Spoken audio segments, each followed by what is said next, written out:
Did you know 85% of people never make it to their 82nd birthday?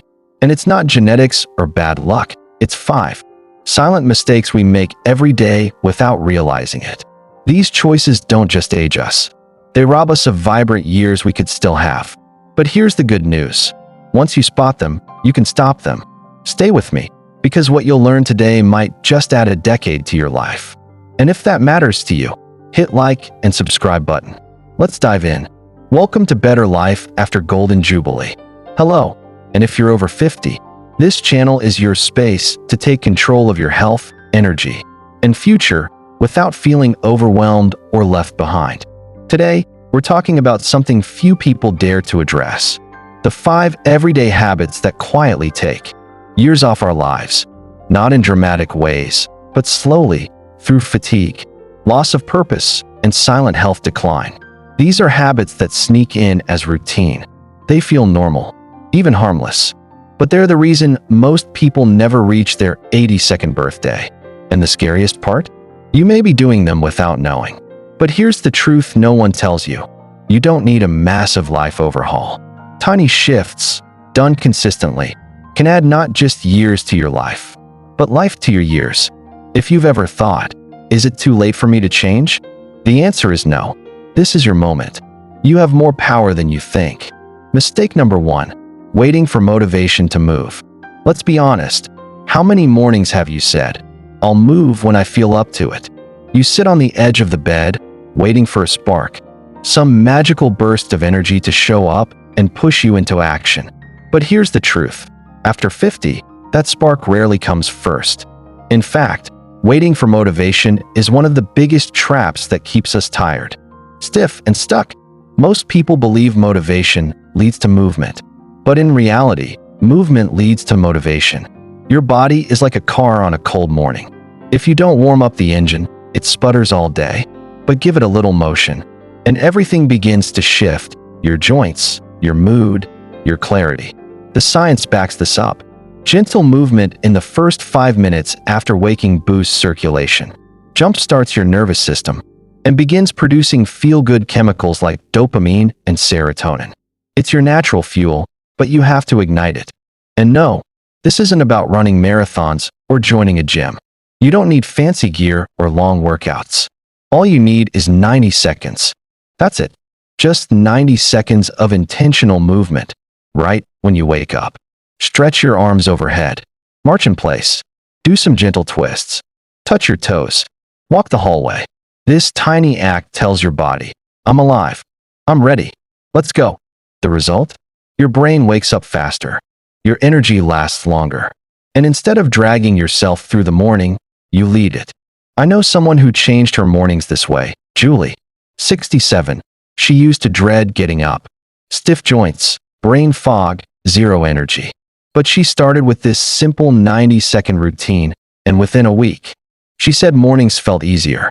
Within a month, she was walking 30 minutes a day without forcing it. The magic wasn't in a big transformation, it was in the first move. So if you've been waiting for motivation to strike, stop waiting. Create it. Start with movement, even if you don't feel like it. Especially if you don't feel like it. Because that's when your body needs it most. And remember, this isn't about perfection, it's about momentum. The first 90 seconds can set the tone for your entire day, and, over time, change the course of your health. Try it tomorrow morning, and let me know how it feels. Mistake number 2. Underestimating silent inflammation. You can't see it. You don't feel it. But it's there, smoldering under the surface like a slow-burning fire. It's called chronic low-grade inflammation, and scientists now call it inflammaging. It's one of the biggest reasons people feel off after 50, sluggish, foggy, bloated, or just not quite themselves. The worst part?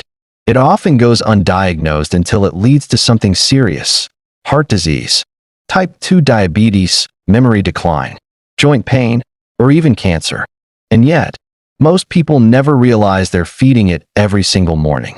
If you start your day with a muffin, cereal, toast, or sweetened coffee, you may be unknowingly fueling that fire. Sugar, especially when combined with refined carbs, triggers inflammation in your blood vessels and gut. And when that happens daily, Your body begins to age from the inside out, even if you're doing everything else right. But here's the hopeful part. Inflammation is reversible, and it starts with one of the most overlooked choices we make: what we eat for breakfast. You don't need to give up everything you love. You don't need to follow a strict diet.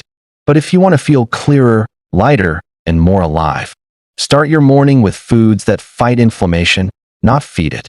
Try this simple swap. Instead of sugary cereal or pastries, have a handful of blueberries, rich in antioxidants, and a boiled egg for healthy fat and protein. This combo helps stabilize blood sugar, protect your brain, and lower inflammation markers in just days. That's not hype. It's backed by science and real-life stories. Like Harold, 72, who used to take 2 naps a day and thought it was just old age. Once he swapped out his morning toast and jam for berries and eggs, he started feeling sharper by week 2. His doctor later said his inflammation markers dropped by nearly 30%. Food is information. Every bite tells your body what to do. You can either tell it to heal or to hurt. So don't wait for symptoms to show up. Fight the silent damage before it shows its face. Look at your plate tomorrow morning and ask, is this calming my body or inflaming it? Your breakfast could be your best medicine. Mistake number 3, living in a stimulation bubble. Think about your typical day. How much of it is spent with a screen in front of you? Your phone, TV, computer? It's astonishing how much time we spend plugged into the world around us. But here's the shocking reality. Seniors today spend more time staring at screens than teenagers. Yes, you heard that right. Constant notifications, news cycles, and endless scrolling hijack your nervous system, leaving you mentally exhausted and disconnected from your own thoughts. The result? You feel tired all the time, even though you're doing nothing. Physically demanding. But it's not just the physical toll, it's the mental overload that wears you down. Our brains weren't designed to absorb an endless stream of information. And after 50, the effects are even more profound. When we're constantly bombarded with noise, our ability to think clearly, to focus, and to relax diminishes. It leads to anxiety, stress, and even a sense of disconnection from ourselves and the world. It's a bubble we don't even realize we're in. All that noise, the TV, the social media, the constant alerts, isn't just background sound. It's hijacking your nervous system. It's overwhelming your senses, leaving you with little space to just be. And that constant stimulation leads to mental fatigue, which leaves you feeling drained even when you're not physically active. But here's the solution: quiet time. Try this. For just 10 minutes a day, step away from the screens. Put your phone on silent. Turn off the TV. It doesn't have to be long, but it has to be real quiet. Close your eyes, breathe deeply, and just be with your thoughts or the sounds of nature around you. It might feel strange at first. In fact, you might even feel uncomfortable, as if you're missing out. But that discomfort is a sign that your brain needs it. It's telling you it's overloaded. Give it space to breathe. This practice has been scientifically proven to reduce stress, increase focus, and even lower blood pressure. But the real magic? It gives you back your mental clarity, your sense of peace, and your ability to connect with the world in a more meaningful way. Take Joan, 70. She spent years glued to the news and scrolling endlessly through her phone. She felt agitated, unfocused, and drained. But once she started taking those 10 minutes of quiet each day, she noticed a shift: less stress, better sleep, and a clearer mind. It wasn't a magic pill. It was just the space to think again. You can't pour from an empty cup. If your mind is constantly overrun with information, you'll miss the beauty of the world right in front of you. Step outside of the stimulation bubble and give your brain the rest it deserves. Try it tomorrow. 10 minutes. Quiet. You might be surprised at how alive you feel afterward.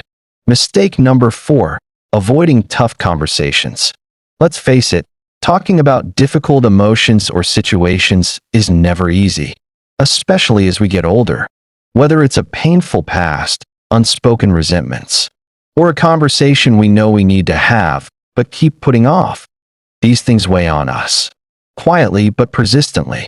And here's something most people don't realize: avoiding these tough conversations can be silently harming your health. It's called emotional suppression, and it has a dangerous side effect.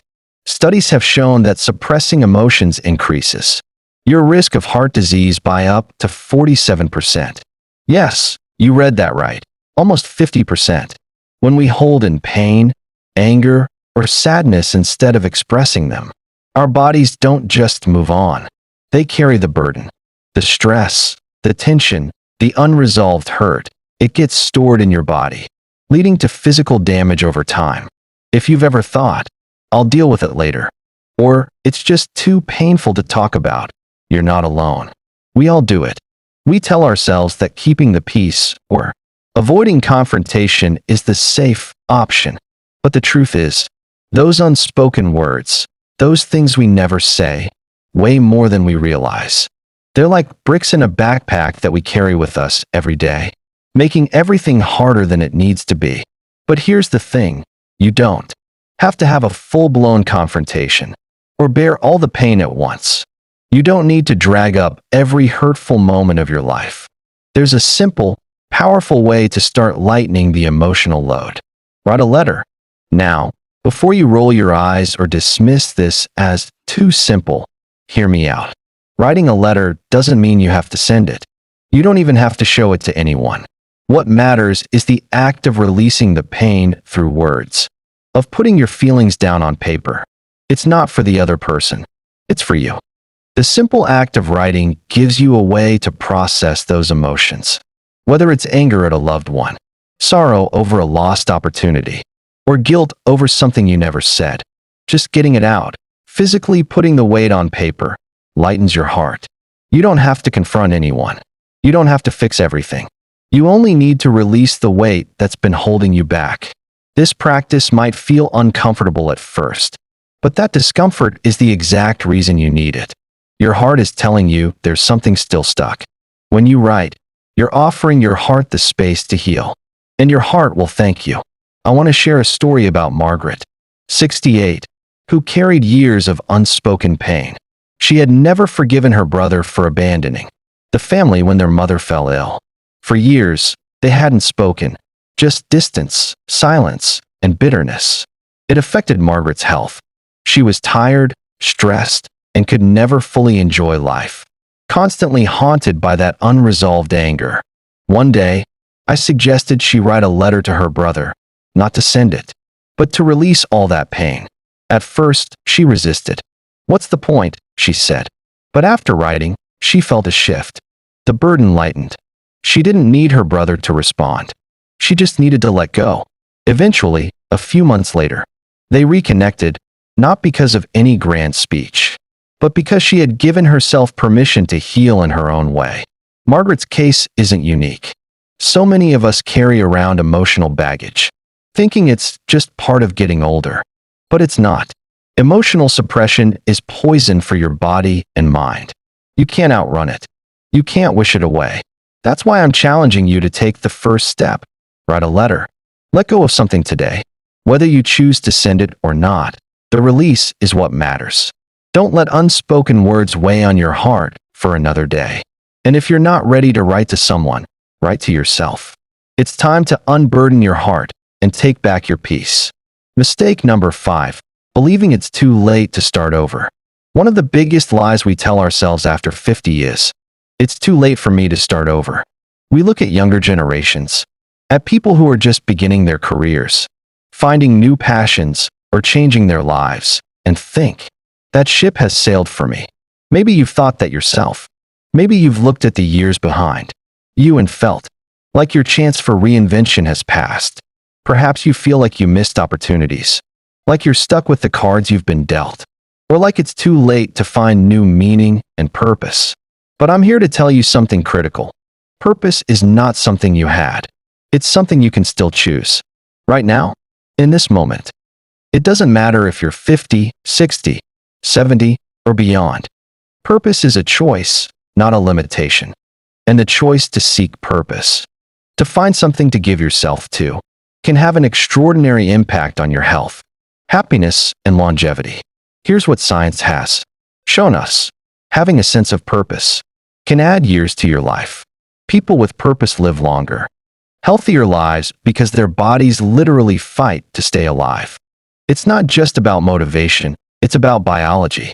When you have a reason to get up in the morning, when you feel connected to something greater than yourself, your body responds with more vitality, more energy, and better health. The chemical reactions in your brain and body are driven by your sense of purpose. And here's the kicker. You don't need to change the world to find purpose. You don't need to start a nonprofit or go back to school to get a PhD. You don't need to reinvent your entire life. Sometimes, all it takes is the smallest shift. Take volunteering. For example, just once a week, dedicating your time to someone or something beyond yourself can dramatically boost your life expectancy. Why? Because helping others creates a sense of connection. And when we feel needed, we stay engaged with life in a powerful way. It gives us the reason to push through obstacles, the reason to get up and move. And this purpose doesn't have to be grand. It can be small, meaningful actions. Let me share the story of Samuel. 72. Samuel was retired, and to be honest, he felt kind of invisible. He spent his days watching TV, drifting through life, feeling disconnected. He kept telling himself, "I'm too old to start anything new." But when he decided to volunteer at his local community center, something shifted. The first day he showed up, he helped an elderly woman with her groceries. Then, he spent an hour reading to kids after school. That small act of service reignited something inside him. Slowly, Samuel found his purpose again, not in dramatic life changes, but in small acts of kindness. He felt needed. His health improved. He found joy again. He's not alone. Research consistently shows that seniors who volunteer or contribute to a community live longer and feel more connected to their purpose.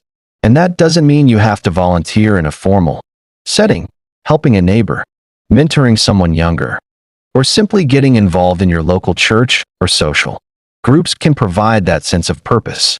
The point is, it's never too late. No matter where you are in life, the choice to start fresh, to find a new purpose, or to create new meaning is entirely in your hands. Your journey doesn't end at any particular age. It evolves. And it's your choice how that evolution unfolds. So, take a moment to ask yourself, what would it feel like to have a purpose again? What's one thing you can do today to connect to something that matters to you? Whether it's picking up a volunteer role, mentoring a young person, starting a small project, or just lending a hand to someone who needs it, purpose can still be yours, and it might just add years to your life. Which of these mistakes resonated most with you today? Or maybe there's a small habit you've changed that's made a big difference in your life? I'd love to hear your thoughts and experiences. Drop a comment below. Let's keep the conversation going and build a community of late bloomers who are embracing new beginnings. Your story might just inspire someone else to take the first step. If you're ready to take control of your health and age with confidence, tap that like button, hit subscribe, and share this video with someone who could use a fresh start. Together, let's redefine what life after 50 really looks like, because the best chapters are still ahead of us. Join our community, and let's make every day a new beginning. Thanks for watching. See you in the next video.